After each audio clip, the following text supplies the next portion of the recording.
हाँ, शुरू करो। Good morning sir. Very good morning. Okay, कैसा महसूस कर रहे हो हरीश? अच्छा महसूस कर रहा हूँ। अच्छा, हरीश, हरीश के नाम का अर्थ क्या है? हरीश का मीनिंग क्या है आपके नाम का? हरीश शब्द जो नाम बना है वो हरिशंकर से बना है। इसमें हरि यानी भगवान विष्णु जिनको पालन करता बोला जाता है, और शंकर यानी भगवान शिव जी जिनको संहारक बोला जाता है। इन दोनों का संयुक्त नाम है ये। अच्छा, और फिर आपकी डीओ भी क्या है? 25 नवंबर 1994। अच्छा, how many years old you are today? 27 साल 6 महीना और 1 दिन। अच्छा, और हिस्टोरिकल इम्पोर्टेंस क्या है आपके बर्थ ईयर की? इस दिन यूएन ने एक दिवस रखा है, इंटरनेशनल डे हाँ, for elimination of violence against woman. अच्छा, महिला मेरा विरुद्ध प्रश्न जो था, रोकथाम। मेरा मेरा प्रश्न था कि historical importance of your birth year. Birth year, इस दिन एक यूएन ने दिवस रखा है ओलंपिक आइडियल्स के लिए। तो ओलंपिक के क्या मूल्य है। अच्छा, उस वर्ष को मनाया जाता है यूँ? उस वर्ष को मनाया जाता है। अच्छा, और महिलाओं के लिए आप किस दिन की बात कर रहे थे? किस दिवस का यूएन ने प्रावधान किया है? 25 नवंबर को। हाँ, अच्छा 25 नवंबर को। अच्छा, और किस दिवस का नाम क्या है? महिला विरुद्ध हिंसा उन्मूलन के लिए अंतर्राष्ट्रीय दिवस।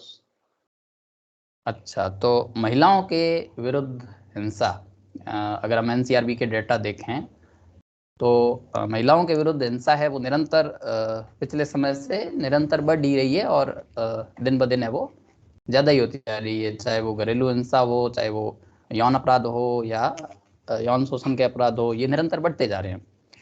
तो इनके निरंतर बढ़ते जाने के क्या कारण हैं?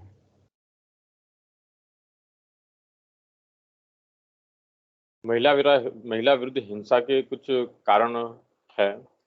पहला तो ये कि सामाजिक जो मानसिकता है जो महिलाओं को कमजोर मानती है और पुरुषों के अधीन मानने की जो प्रवृत्ति है वो हो सकती है। दूसरा, महिला स्वयं आत्मनिर्भर नहीं है, वो परिवार पर या जो पुरुष है उन पर निर्भर है। तीसरा, उनमें शिक्षा की कमी है, उनमें साक्षरता कम है। चौथा, एक जो परिवार जिसमें कि कम पढ़े लिखे पुरुष हो या फिर शराब या ऐसी नशे की जो प्रवृत्ति हो तो वहाँ पे चीज़ देखी जाती है। और पांचवा सबसे बड़ा बोल सकते हैं कारण, कानून का प्रवर्तन इतना मजबूत नहीं है और समाज द्वारा भी इतनी बेहतर कार्रवाई नहीं की जा रही है इस पर। अच्छा, 5 पॉइंट्स में बताओ कि महिलाओं का सशक्तिकरण है वो कैसे किया जा सकता है। 5 बिंदु बताओ कि ये 5 रणनीतियां हो सकती है जिससे महिलाओं को अधिक सशक्त किया जा सकता है। पहला कार्य तो आर्थिक आत्मनिर्भरता के लिए सरकारी योजनाओं को अच्छे से लागू किया जाना चाहिए। सेवा ओके, क्षेत्र में उनके लिए अवसर को बढ़ाना चाहिए। दूसरा, कानून प्रवर्तन है उसको बेहतर करना चाहिए और संवेदनशीलता को बढ़ाना चाहिए। तीसरा बेहतर कदम होगा कि सरकार जिला और ब्लॉक स्तर पर महिला आयोग जैसी कोई संरचना बनाए।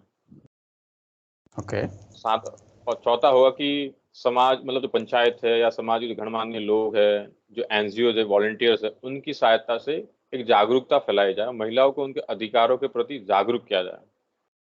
उसके अलावा पांचवा बिंदु ये होगा कि जो भी मतलब नशे की लत है जैसी समस्या है जो पुरुषों में, उनके लिए रिहेबिलिटेशन का काम चलाया जाए, और जो बिहार ने किया नशाबंदी का ऐसा काम किया जा सकता है। ओके, अरे साहब की मैरिटल स्टेटस है वो अनमैरिड है। Why still you are unmarried? मेरी प्राथमिकता एक रोजगार प्राप्त करने की है, साथ ही सिविल सेवा में पहले चयन के तत्पश्चात शादी करने का मेरा विचार है। अच्छा, और marriage as a social institution, क्या इम्पोर्टेंस है इसकी हमारी सोसाइटी में, जबकि वेस्ट में तो जो मैरिज एक इंस्टीट्यूशन के रूप में वो तो बहुत कमज़ोर होता जा रहा है। भारतीय परंपरा में शादी को मतलब ब्रह्मचर्य के बाद गृहस्थ आश्रम का प्रवेश माना जाता है। उससे बोला जाता है अच्छा। कि पत्नी पति की अर्धांगिनी माना जाता है, यानी कि उसके हर कार्य में मतलब हिस्सा सहयोगी माना जाता है। इसका और इसके साथ ही जी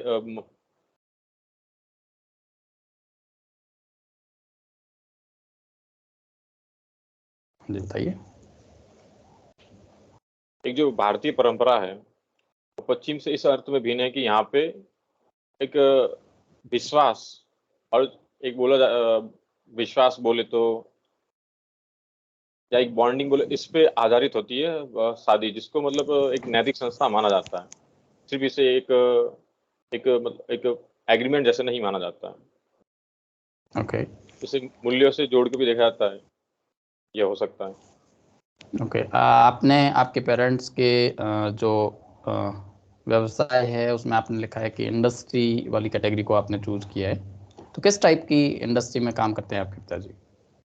पिताजी सेल्फ एम्प्लॉयड है, उनकी एक दुकान है अच्छा। जिसमें अच्छा। हार्डवेयर, किराना ये सामान बेचते हैं। अच्छा। तो इस तरह के सेल्फ एम्प्लॉयड छोटे व्यापारियों के लिए भारत सरकार की कौन कौन सी योजनाएं हैं वो प्रवर्तित की जा रही है?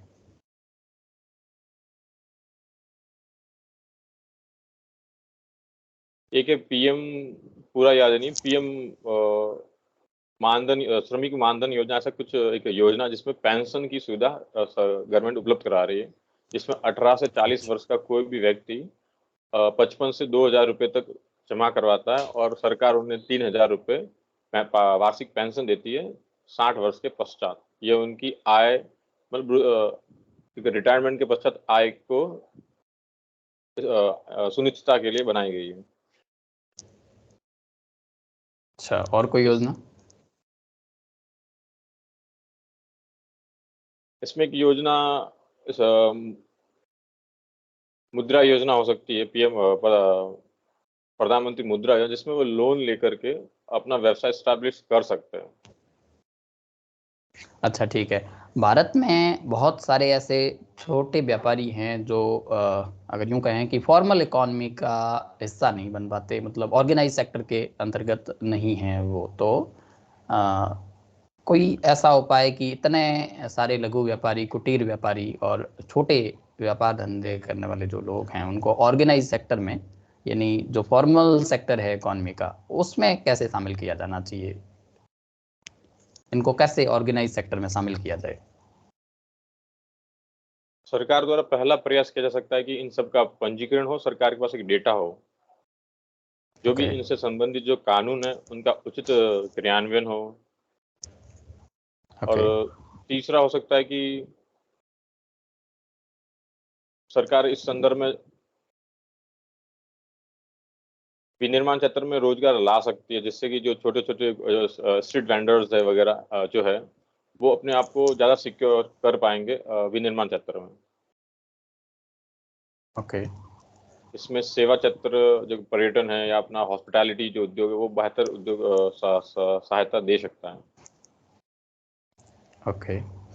हरीश, आपने आपके माताजी का जो कार्य है वो हाउस वाइफ के रूप में लिखा है।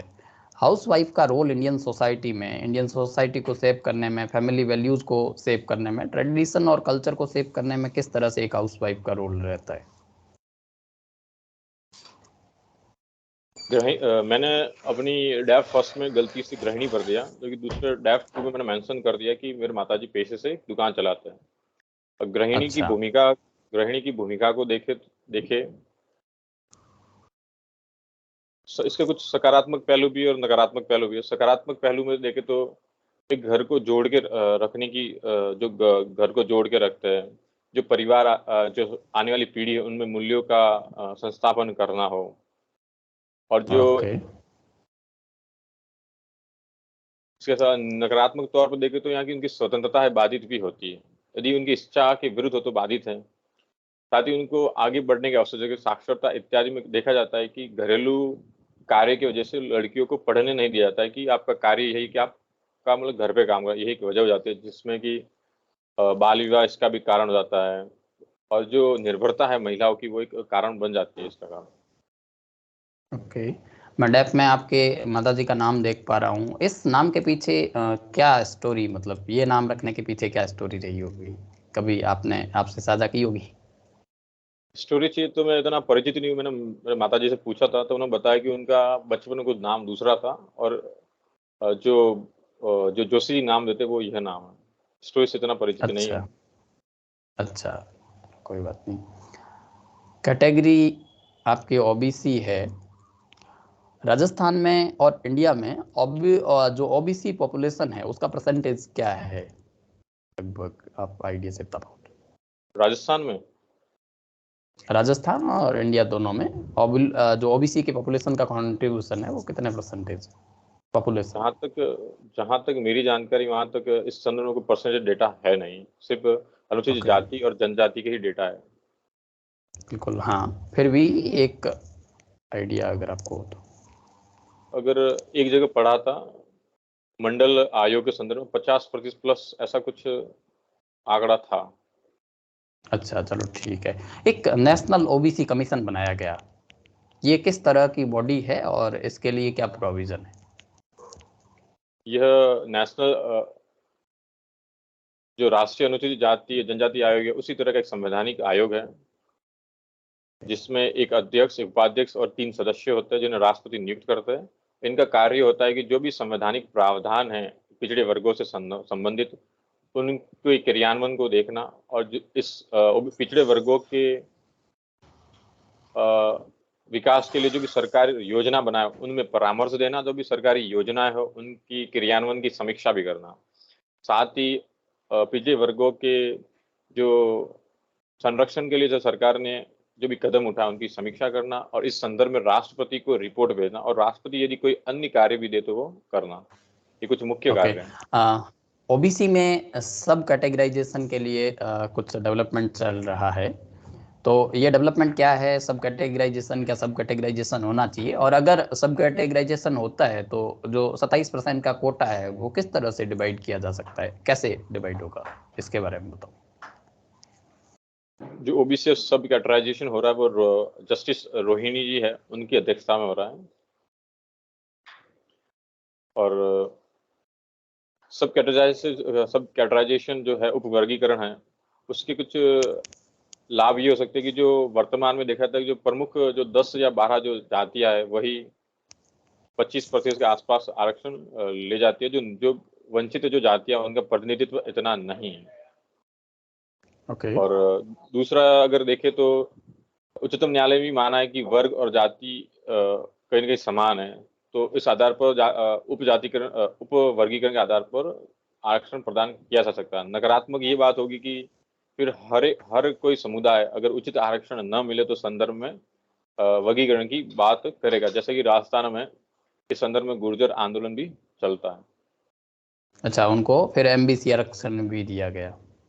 आरक्षण अच्छा, तो दिया जो भी गया। एमबीसी, हाँ, जो एमबीसी आरक्षण राजस्थान में दिया गया वो क्या ओबीसी के कोटे से, जो 27 राजस्थान में ओबीसी का अभी वर्तमान में कितने परसेंटेज आरक्षण है? डिड यू पूर्णतः नो? आंकड़े नहीं मालूम, 22% के आसपास है। अच्छा, 21% है, चलो ठीक है। आपका और होम डिस्ट्रिक्ट इज पाली है। Tell me something about your district. Pali district का नाम ही पालीवाल ब्राह्मणों के नाम पर पड़ा, जिसका संक्षिप्त रूप पाली, पहले पाली था, उसका संक्षिप्त रूप में इसे पाली कहा गया। पाली ओके, एक औद्योगिक जिला है, जिससे मुंबई इंडस्ट्रियल कॉरिडोर और डीएफसी डेडिकेटेड फ्रंट कॉरिडोर भी गुजरता है। यह एक टेक्सटाइल और एग्रो बेस्ड इंडस्ट्री वाला उद्योग भी है। यहाँ पे सीमेंट और चूना पत्थर का कार्य भी होता है। ओके, और पाली में पश्चिमी राजस्थान का सबसे बड़ा बांध जय बांध भी स्थित है, और यहाँ पे कुछ ओके। प्रमुख मंदिर भी है। अच्छा, कौन कौन से हैं? प्रथम नाम लूंगा रणकपुर जैन मंदिर और सूर्य मंदिर। अच्छा, रणकपुर के जैन मंदिर किसने बनाए थे? इस संदर्भ में जानकारी कम है, लेकिन मेवाड़ के जो सामंत थे उनके द्वारा इसको बनवाया गया था, पूर्णतः मालूम नहीं है। अच्छा, ठीक है। एक ब्लैक पैगोडा और व्हाइट पैगोडा के बारे में आपने सुना है? हाँ, ब्लैक पेगोडा जो कि कोणार्क का सूर्य मंदिर है उससे बोला जाता है, और व्हाइट पेगोडा ओके। से भी याद नहीं आ पा रहा है, मतलब एग्जैक्टली क्या है। अच्छा, चलो ठीक है। हरीश, आपके जिले की कोई 5 प्रोमिनेंट पर्सनैलिटीज के नाम बताओ। एक तो मीराबाई, जिन्होंने भक्ति आंदोलन में सहयोग दिया। दूसरा जो महाराणा वो प्रताप थे, मेड़ता से हैं या पाली से हैं? वो मेड़ता उनका एक रियासत था, जबकि उनका गांव जो कुकड़ी वो पाली में है फिलहाल। अच्छा अच्छा अच्छा, गुड। ओके। दूसरा है जो महाराणा प्रताप के जो सहयोगी थे भामाशाह वे। तीसरा जो वर्तमान में जो अश्विनी वैष्णव वैष्णव है, श्रीमान अश्विनी वैष्णव है, जो कि रेल मंत्री और मेटी के मंत्रालय को संभालते हैं, वे भी राजस्थान से हैं, पाली जिले से हैं। राजस्थान से, जोधपुर से नहीं है क्या वो? वो पाली जिले से, रानी अच्छा, से। ठीक है ठीक है। ओके। ये 3 नाम अभी याद कर पा रहा हूँ। अच्छा अच्छा, लास्ट लाइन क्या है? प्रस्तावना की लास्ट लाइन क्या है? संविधान सभा इस संविधान को आत्मा अर्पित, अधिनियमित और अंगीकृत करती है। इसमें 26 नवंबर 1949 की दिनांक का उल्लेख है।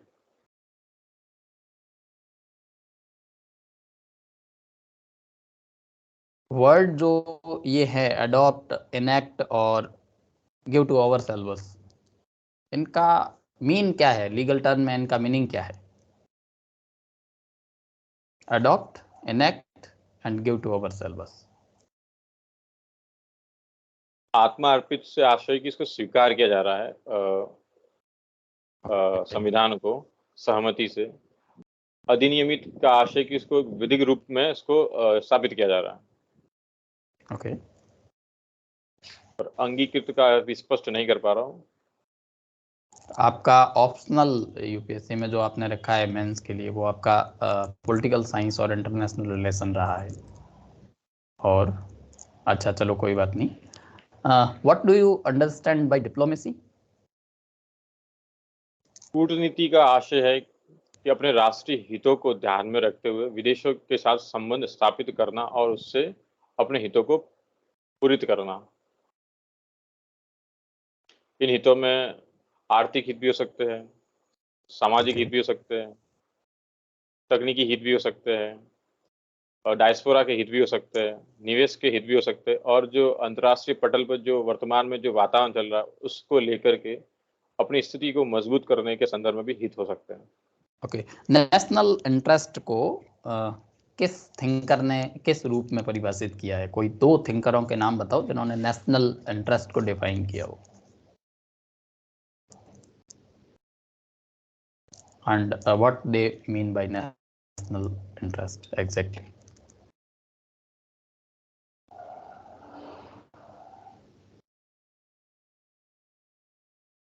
थिंकर का तो पूर्णतः मतलब एग्जैक्ट नहीं बता पाऊंगा। राष्ट्रीय हित को एक कोर मूल्यों के रूप में परिभाषित किया गया है। इसमें ओके। राष्ट्र की एकता अखंडता भी होती है। These are the core उसकी values of national interest. Okay. इसमें एक राष्ट्र की एकता अखंडता भी होती है। उसके अपने आर्थिक हित भी होते हैं। अच्छा, ठीक है, चलो। इस प्रकार 2+2 डिप्लोमेसी का क्या तात्पर्य है? 2+2 diplomacy Bharat USA, Bharat Japan और भारत ऑस्ट्रेलिया और वर्तमान में भारत रशिया के संदर्भ में आयोजित होती है। 2+2 Okay. में विदेश मंत्रालय और रक्षा मंत्रालय के जो अध्यक्ष होते हैं, सदस्य होते हैं, उनके बीच वार्ता होती है। अच्छा, ठीक है। चाइना सीपीसी के माध्यम से क्या पीओके को कंट्रोल कर रहा है क्या? आपको क्या लगता है कि सीपीसी का क्या ध्येय है? जो पीओके है वो भारत का संप्रभु हिस्सा है, जिस पर पाकिस्तान ने कब्जा कर रखा है, जिससे चीन का सिपेक जो है योजना वो गुजरती है। अगर चीन की इस पे नियंत्रण की बात की जाए तो फिलहाल यह पाकिस्तान के नियंत्रण में, और चीन का इस पे निवेश ज़्यादा है, और वहाँ पे ऐसी चीन सैनिकों की उपस्थिति दर्ज की गई है। हालांकि चीन पूरी तो इसको कब्जे में करेगा, इस बारे में कहना अभी जल्दबाजी से होगी। ओके, हरीश, आपके लिए सेकुलरिज्म का क्या अर्थ है आपके लिए? पंथ निरपेक्षता से मेरे लिए आशय है कि जो मैं मानता हूँ वो मेरे निजी मूल्यों में, मैं निजी कार्रवाई में रहे। जब भी मैं सार्वजनिक भूमिका में रहूँ तो वह मेरी सार्वजनिक भूमिका में न दिखे। यानी प्रत्येक व्यक्ति का धर्म अपने अपने लिए है। जब भी वो सार्वजनिक भूमिका में रहे तो वो जो देश के जो मूल्य है उसके अनुसार चले। ओके,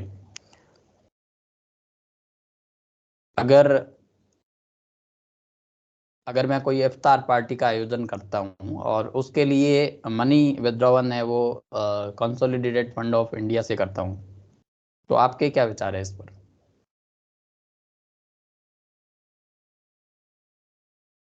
सरलता ये देखा जाए कि वो प्राधिकार कौन है। यदि वह मंत्री है या फिर सचिव है, उनके द्वारा इसको आयोजित किया जाता है और वह जनहित में किया जाता है, जैसे कि सौहार्द बढ़े, इनके लिए किया जाता है तो उचित होगा। यदि वो पर्सनल गेन के लिए किया जाए तो अनुचित होगा। अच्छा, चलो ठीक है। क्वाड और ऑकस, इन दोनों ग्रुप का जो क्या डिफरेंस है इन क्वाड और ऑकस ग्रुप में? क्वाड एक सुरक्षा के लिए बनाया गया एक समूह है, ओके, जिसे 2007 में शिंजो आबे ने उसको रखा था, जो कि 2017 के पश्चात चीनी अग्रेशन के पश्चात एक मजबूत रूप में सामना है। वही ऑकस ऑस्ट्रेलिया, यूएसए और ब्रिटेन के द्वारा जो पैसिफिक है, जो इंडो पैसिफिक है, उसमें अपनी जो सैन्य गतिविधि है, जो अपनी सैन्य ताकत है, उसको बढ़ाने के लिए लाया गया है। यह क्वाड का एक पूरक भी हो सकता है, क्योंकि क्वाड और जो ऑकस है दोनों का ही टारगेट इंडो पैसिफिक है और चाइना केंद्रित है। कहीं ना कहीं यह जो भारत की जो जो प्रतिबद्धता है इंडो पैसिफिक रीजन को लेकर के, इसकी सुरक्षा को लेकर के, तो ऑकस में सहयोग कर सकता है। हालांकि इसमें मतलब क्वाड के जो दो सदस्य ऑस्ट्रेलिया और जो यूएस है, जो अन्य राष्ट्र के साथ मिलकर एक संगठन बना रहे हैं, जो इसकी जो इसकी एक जो भावना है उसके इतर जाके बना रहे। तो ये देखा, इसकी एक घटना एक और भी देखी गई कि जो यूएसए द्वारा भारतीय जो जो ईईजेड था, उसमें जो बिना सूचना की जो कार्रवाई करी गई फ्रीडम ऑफ नेविगेशन के तहत, इससे तो देखा जा सकता है कि यूएस का मतलब यूएस एक विश्वसनीय नहीं हो सकता इस मामले में। हालांकि ओके, इसे बड़े तौर पर क्वाड के पूरकता की तरह लिया जाना चाहिए। ओके। हरीश, कुछ ही दिनों बाद अक्षय तृतीया है राजस्थान में। अक्षय तृतीया पर विशेषकर राजस्थान में बहुत सारे बाल विवाह का आयोजन होता है। एक एडमिनिस्ट्रेटर के रूप में चाइल्ड मैरिज को, अक्षय तृतीया, मान लो आप एडमिनिस्ट्रेटर हो और आने वाली अक्षय तृतीया पर चाइल्ड मैरिज को रोकना है, तो आपका क्या कोर्स ऑफ एक्शन रहेगा? फिलहाल जो अक्षय तृतीया है वो 3 मई को इस बार है। ओके, मैं डीएम के रूप में प्रोएक्टिवली पहले अपने जो टीम है उनसे इसके बारे में कारण जानना चाहूंगा कि क्या कारण है। फिर समाज के नेताओं से इस बारे में इनपुट लूंगा। आप और राजस्थान से हो, आप कारण जानते हो। हम ऐसी उम्मीद करते हैं कि अक्षय तृतीया पर क्यों इतने सारे बाल विवाह होते हैं। आप तो एक्शन बताओ कि रोकने के लिए क्या प्रावधान करोगे, क्या करोगे, आपका कोर्स ऑफ एक्शन बताओ। बाल विवाह एक सामाजिक समस्या है जो कानून के रूप में कई बार बाहर नहीं आती। तो इसका सबसे बेहतरीन उपाय होगा कि समाज को साथ में लिया जाए। जो समाज के जो भी प्रमुख है, जो गणमान्य जो लोग हैं, जो पंचायत है, उनके जरिए जागरूकता भी फैलाई जाए। साथ ही एक जो इंटेलिजेंस होता है, जो मुखबिर है, उसको भी सचेत किया जाए। अब इसके पीछे बाल विवाह के कुछ कारण हैं। गरीबी एक कारण है। एक जो पहले जो आक्रांता आते थे, उससे जो असुरक्षा का भाव है वो है। एक महिला को एक गृहिणी के रूप में मानना कि महिला का कार्य ही घर है, तो उस कारण भी बाल विवाह होते हैं। तो उसमें कानून के प्रवर्तन को भी मजबूत करते हुए समाज को साथ लेना, एक जागरूकता का माहौल सृजित करना और उनके आर्थिक रूप से आत्मनिर्भर बनाना महिलाओं को उनके रोजगार के उनके अधिकारों के प्रति, और जो परिवार है उनको कहीं न कहीं रोजगार उपलब्ध कराना, क्योंकि गरीबी मुख्य कारण हो जाता है। और तीसरा होगा कि जो शिक्षा के क्षेत्र में उनके जो एनरोलमेंट रेशियो उसको बढ़ाया जाए। यदि असुरक्षा का भाव यदि इंफ्रास्ट्रक्चर को नहीं लेने के कारण हो या फिर नज़दीक में स्कूल नहीं लेने के कारण हो, तो उसको उस प्रकार से उस पे विभिन्न योजनाओं के ज़रिए कार्य किया जाए। ओके। कल्चर और हेरिटेज की जो अंडरस्टैंडिंग है, वो किसी स्टेट के कल्चर और अगर जो हेरिटेज है उसकी अगर आपको जानकारी है, तो वो किस तरह से आपको उस स्टेट को एडमिनिस्टर करने में हेल्प करेगा? एक बार रिपीट करेंगे आपके साहब? मेरा प्रश्न ये है कि किसी भी स्टेट की अगर आपको कल्चर और हेरिटेज के वहाँ के कल्चर और हेरिटेज की इम्पोर्टेंस का उसकी अगर आपको जानकारी है, तो उस स्टेट में एज अ एडमिनिस्ट्रेटर वो आपको किस तरह से हेल्प करेगी? संस्कृति से वहाँ की जो जीवन की जो शैली है उसके बारे में परिचित होऊँगा। साथ ही जो विरासत है, उन विरासत से जो एक जो इतिहास है वहाँ का, उसके संदर्भ में जानकारी प्राप्त होगी। उसके हिसाब से वहाँ की जो समस्या होगी, उसको सँभालने में सहयोग प्राप्त होगा। जैसे कि राजस्थान में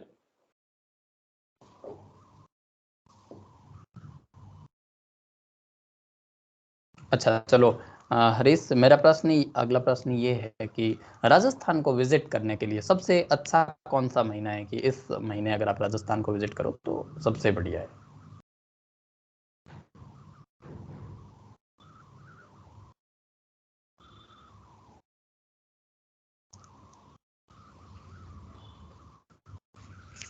आप मेरा प्रश्न सुन पाए? सुन पाया हूँ। अच्छा, बताइए। मेरे ख्याल से जनवरी महीना बेहतर होगा। अच्छा, कैसे? जनवरी महीना हाँ, बताओ। जनवरी के आसपास ही कुछ मेले भी लगते हैं, जैसे पुष्कर,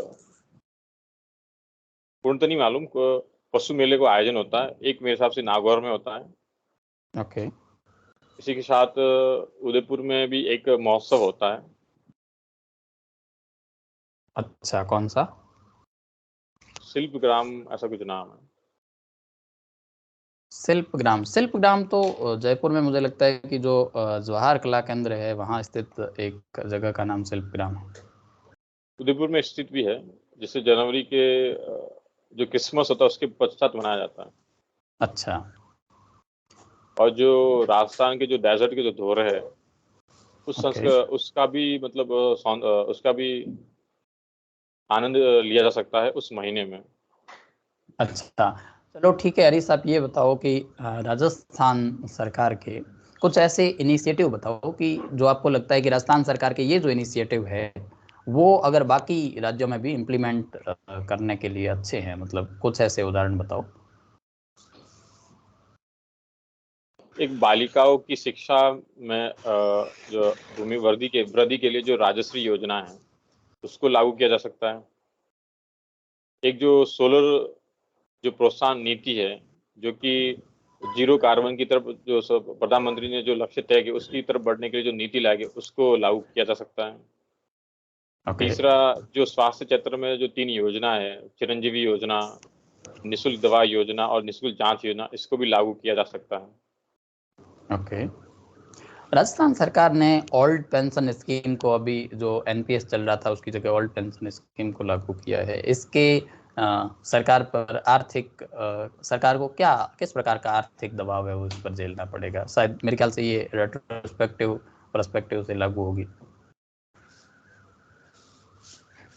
राजस्थान में जो आर्थिक जो बजट जो स्थिति है उसमें 6% जो कर्मी है उनके लिए राजस्व का 56% राजस्व उनकी सैलरी में खर्च हो जाता है। तो ये जो ओके। ओल्ड पेंशन स्कीम है वो अतिरिक्त भार लाएगी सरकार पे।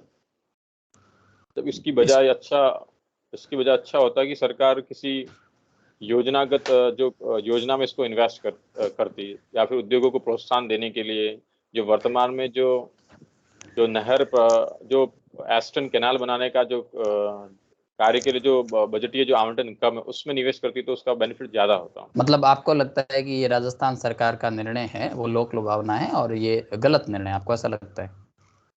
गलत कम, लेकिन इसको लोक लुभावन जरूर कहा जा सकता है। अच्छा, आपकी हॉबी जो मैं देख पा रहा हूँ कि योग और प्राणायाम है, तो आप इस हॉबी को या ये हॉबी आपको एडमिनिस्ट्रेशन में किस तरह से हेल्प करेगी? योग मानसिक संतुलन और एक कम्युनिकेशन स्किल को डेवलप करने का बेहतर कार्य, और जो दबाव जो एंजाइटी है उसको संभालने में बहुत बेहतर तरीके से हेल्प करता है। तो यह डीएम के रूप में जब भी दबाव की परिस्थिति होगी उस समय यह एक मतलब एक मजबूती देगा। साथ ही जो योग के द्वारा जो फिजिकल फिटनेस रहती है वह कार्य के दौरान भी काम आएगी। और मारवाड़ी भजन सुनना जो कल्चर से जुड़ने की शैली को दर्शाता है।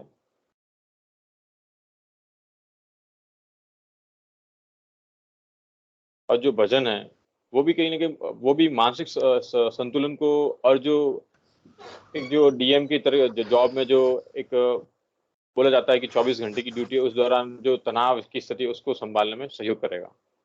और मारवाड़ी भजन के रूप में वहाँ की जो संस्कृति है, वहाँ के जो लोक संगीत है, उनको भी जानने में इच्छुकता को बढ़ाएगा। अच्छा, ठीक है। हरीश, आप कर्म योग, भक्ति योग और ज्ञान योग के बारे में जानते हो? हाँ, क्या है? ये गीता में उल्लेखित 3 योगों के नाम है। कर्म योग यह कहता है कि जो भी कर्म करना है वो निस्वार्थ भाव से होना चाहिए। उसका जो फल है उसकी इच्छा नहीं होनी चाहिए, वो भगवान को समर्पित होके किया जाना चाहिए कर्म। और ज्ञान योग के ओके। संदर्भ में कहा जाता है कि जो अध्यापन है या जो तर्क बुद्धि है उसके अनुशीलन द्वारा भगवान मतलब ब्रह्म का परब्रह्म के साथ जुड़ना हो सकता है, या फिर परब्रह्म की खोज कही जा सकती है। और तीसरा है ध्यान योग, यानी भगवान को ध्यान के द्वारा अर्जित करने की मतलब भगवान को प्राप्त करने की एक बात की गई, जिसमें गीता में सबसे अच्छा। बेहतरीन कर्म योग को माना गया है। अच्छा, और ये राजयोग क्या है?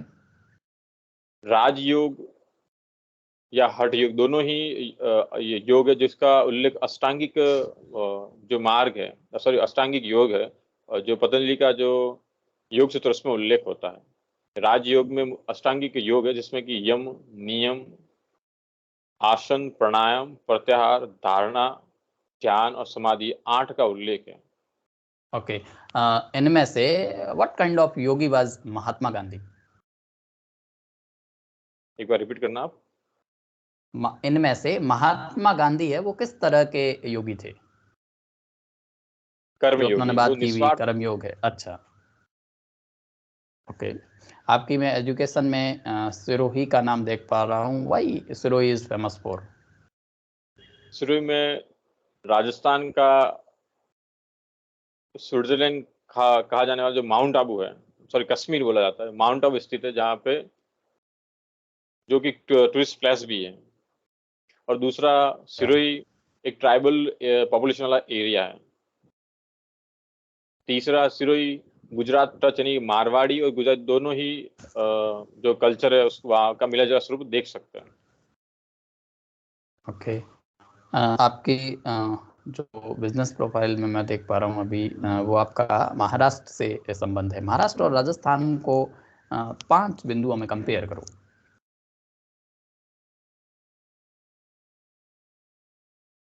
राजस्थान और महाराष्ट्र दोनों ही जगह कम वर्षा वाला क्षेत्र है। महाराष्ट्र और राजस्थान दोनों में ही सेवा क्षेत्र सब बड़ा योगदान देता है। महाराष्ट्र में भी खनिज उपलब्ध है और राजस्थान में भी खनिज, दोनों खनिज रूप से समृद्ध है। अब राजस्थान एक लैंड लॉक है, वही महाराष्ट्र एक कोस्टल पोर्ट मतलब कोस्टल एरिया भी है।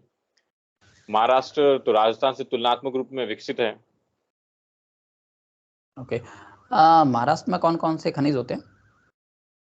मैग्नीज, लोहा, कोयला, एल्यूमिनियम, कुछ तांबे के भी मिलते, लेकिन इतनी बड़ी मात्रा में नहीं उत्पादित होता है। अच्छा, आपने फार्मेसी को ही क्यों ऑप्ट किया? फार्मेसी 12th के पश्चात मेरे पास 2 ऑप्शन थे कि मैं या तो इंजीनियरिंग करूं। उस समय इंजीनियरिंग करना मेरे को इतना उचित नहीं लगा।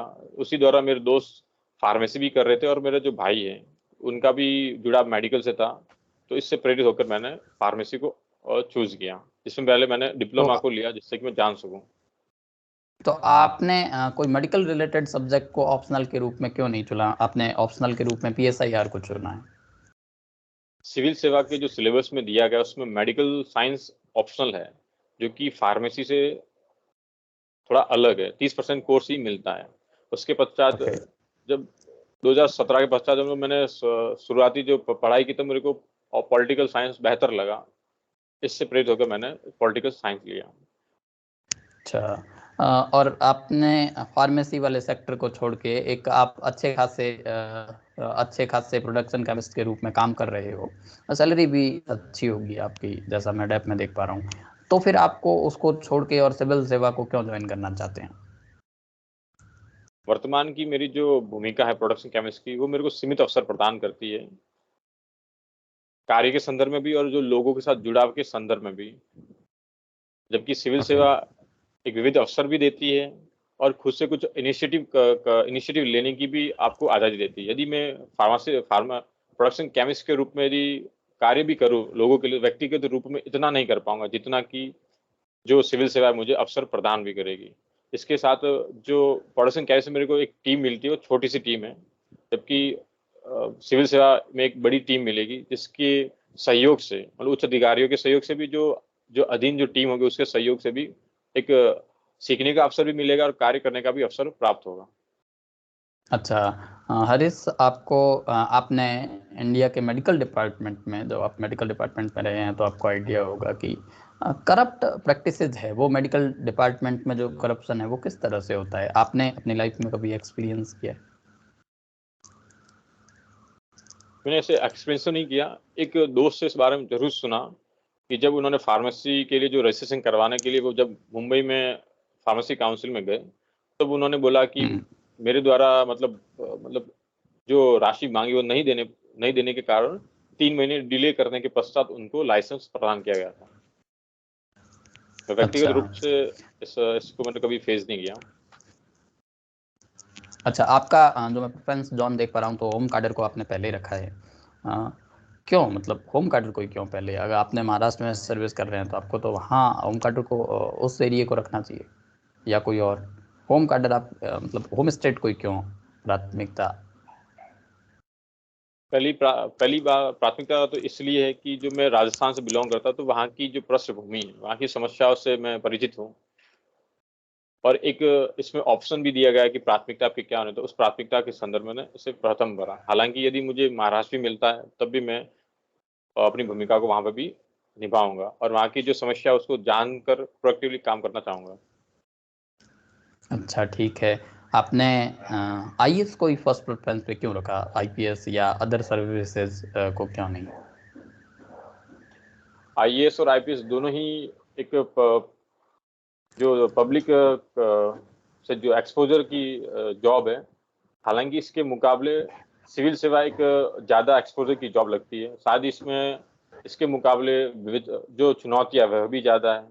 इसमें जो विभिन्न विभागों के सहयोग से कार्य करने का जो अनुभव है वो भी ज़्यादा है। अच्छा, गुड। हरीश, आप कुछ पूछना चाहते हैं बोर्ड मेंबर से? तो ऐसी कुछ चीज वर्तमान में ऐसा कुछ नहीं, मतलब बचा। सॉरी ओके, सॉरी सर, मतलब thank you, all the best, thank you. तो हरीश, पहले वाले से मुझे काफ़ी चीज़ें बेहतर लगी, मतलब एक दो चीज़ है वो मैं बता देता हूँ कि एक तो आपने मतलब वो गैप वाला प्रश्न था भाई, अगर आप गैप ले रहे हो तो बता दो कि मैं गैप ले रहा हूँ, ठीक है? कि भाई जैसे टाइम ले रहे हो किसी भी बात में तो बता दो कि भाई मैं टाइम क्यों, मतलब थोड़ा मुझे समय लगेगा या 1 मिनट सोच के बताता हूँ, इस तरह से, ठीक है। और प्रशासनिक वाले जहाँ भी प्रश्न पूछे जाएं कि ऐसा हो सकता है या ऐसा, भाई आप एज एडमिनिस्ट्रेटर क्या करोगे, तो ये बताने के बजाय कि ऐसा कर हो सकता है, ऐसा हो सकता है, कि बजाय ये बताओ कि मैं ये करूंगा, ये करूंगा, ये करूंगा। भी जब आपसे course of action as administrator पूछा है तो वो चीजें बताओ, ठीक है। और एनपीएस वाले प्रश्न को थोड़ा और बेहतर देख लो कि हमें किसी भी सरकार की योजना को लोक लुभावन बताने के बजाय उसको, क्योंकि फाइनली बनाते तो ब्यूरोक्रेट ही हैं, तो ये नहीं कह सकते कि हम ये लोक लुभावन योजना है। तो मुझे लगता है कि आप उसको कैसे जो अपने फैक्ट है उससे उसको थोड़ा अच्छे से तैयार कर लो। किसी भी योजना को इस तरह से भी हम नहीं कह सकते कि ये एक प्रकार से कि भाई लोक लुभावन योजना है। अगर गवर्नमेंट ने की है तो नो डाउट उसमें ब्यूरोक्रेट्स का हाथ रहा है, तो ब्यूरोक्रेट्स ने उसको फ्रेम किया है, तो ऐसे मतलब उससे ये कहने से बचो, ठीक है।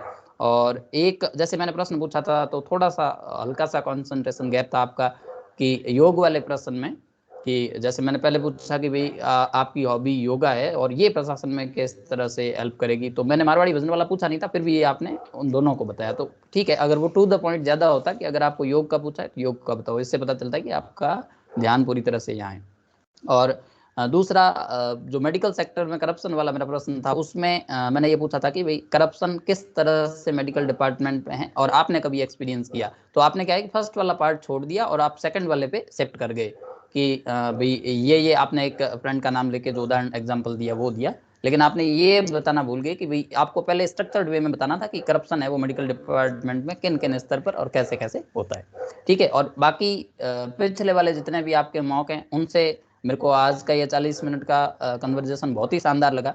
मतलब पीछे वालों जितने भी मौके हैं ना उन सबसे ये बहुत ही बेहतर था ना। आपने बोलने में कहीं कोई दिक्कत मुझे लगी ना, फ्लुएंसी में कोई दिक्कत लगी, और मोर और लेस आपके पॉइंट्स भी थे वो अच्छे थे। तो कुल मिला के काफ़ी बेहतर है। आपका अभी कब है यूपीएससी का इंटरव्यू? 28 को है? 27 दूसरे दिन 27 को है, 27 को ही है। अच्छा ठीक है, आज 25 हो गई। ठीक है, चीज़ें काफ़ी बेहतर हुई है, मतलब तो काफ़ी मुझे क्या, लगता है काफ़ी कि हद तक बेहतर हुई है। डेफ डेफ शायद ज़्यादा पढ़ना चाहिए, सारे डेफ। हाँ, डेफ को थोड़ा पढ़ लो, और ऑप्शनल वाले में थोड़ा सा, ऑप्शनल वाला एक बार अगर नोट्स हैं तो ऑप्शनल पीएसआईआर थोड़ा सा रिवाइज कर लो, कोई थिंकर वगैरह जैसे बेसिक चीजें हैं वो थोड़ा याद कर लो, ठीक है। हाँ हाँ। All the best.